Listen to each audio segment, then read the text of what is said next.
Écoutez, je vais bien là, donc j'étais bien soigné, 2 opérations.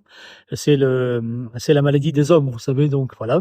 Ce que je peux dire, c'est pendant ces temps-là, donc c'était le vendredi saint que j'étais hospitalisé et donc j'ai pu vivre Pâques, un peu comme beaucoup, ont vécu Pâques, c'est-à-dire, soit dans leur, chambre de malade, à l'hôpital, dans les cliniques, soit aussi dans les prisons. Donc j'ai beaucoup pensé la nuit de Pâques et le jour de Pâques à tous ceux qui étaient seuls et donc comme j'étais seul voilà, dans mon petit mètre carré, j'ai pu penser à ça. C'est d'abord une expérience de plus de solitude. Ce qui est une belle expérience aussi, c'est le personnel soignant.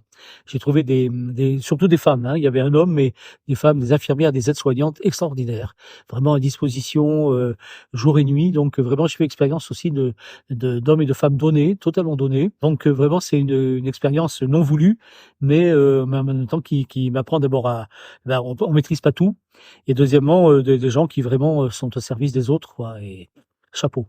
Et puis aussi, je sais que beaucoup de gens ont prié pour moi et donc aussi de sentir un peu, si vous voulez, Charles de Foucault a fait cette expérience en allant en Algérie. Il y allait, avec sa fougue et son entrain et cetera, et puis à un moment donné, il était tombé malade et puis il s'était mis à dépendre un peu des autres, et donc d'apprendre aussi à un peu dépendre.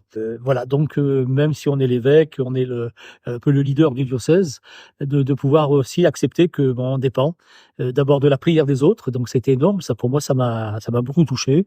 Des prêtres, des diacres, des laïcs, et puis dépendre aussi, des infirmières. Vous savez, quand on se retrouve tout nu, à être, voilà, à être sondé par des femmes, etc.